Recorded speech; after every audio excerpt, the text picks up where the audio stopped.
உபாகமம் 28ஆம் அதிகாரம் 1ஆம் வசனத்துல போட்டிருக்குது. இன்று நான் உனக்கு விதிக்கிற உன் தேவனாய் கர்த்தருடைய கட்டளைகளின் எப்படி எல்லாம் செய்ய நீ கவனமாய் இருக்கும்படிக்கு அவர் சத்தத்திற்கு உண்மையா செவி கொடுப்பாயானால் உன் தேவனாய் கர்த்தர் பூமியை சகல ஜாதிகளிலும் உன்னை மேன்மையாக வைப்பார் அப்படின்னு சொல்லியிருக்கிறாரு. சத்தத்துக்கு நீங்க உண்மையா செவி கொடுத்தீங்கன்னா கண்டிப்பா பூமியின் சகல ஜாதிகளையும் உங்களை மேன்மையாக வைப்பாரு.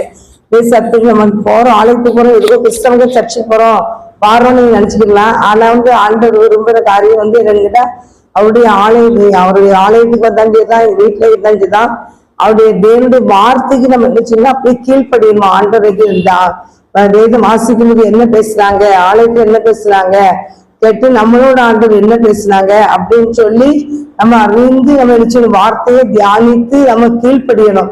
எதுக்கோ சர்ச்சுக்கு போறோம், எதுக்கோ பைபிள் படிக்கிறோம் அப்படின்னு எதுக்கோ ஜெபிக்கிறோம் அப்படின்னு சொல்லி நம்ம இருக்கக்கூடாது. தேவனுடைய பிள்ளைகளாக ஜெபிங்க.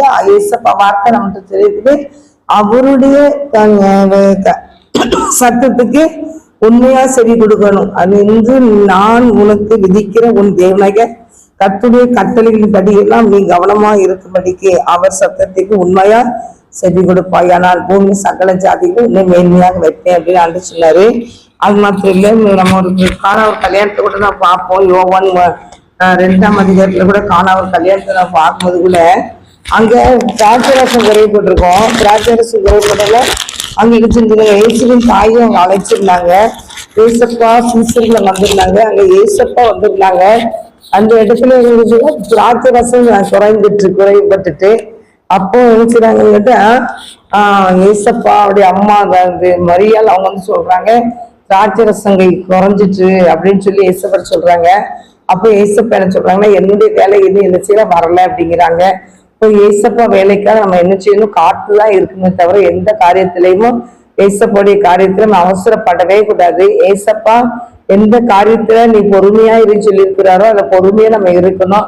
எந்த காரியத்திலும் பதட்டமா செய்யாதபடி பயபக்தியோடு நம்மள ஆண்டோருக்கு முன்னால தாழ்மையோடு காணப்படும் போதுதான் கர்த்தர் நம்மளை ஆசீர்வதிக்க முடியும்.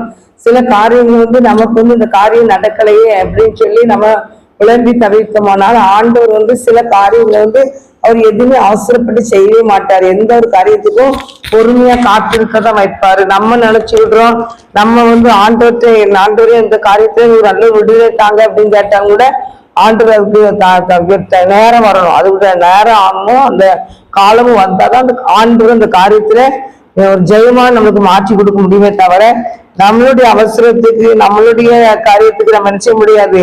ஆண்டவர் திருப்ப மாட்டவே மாட்டாரு.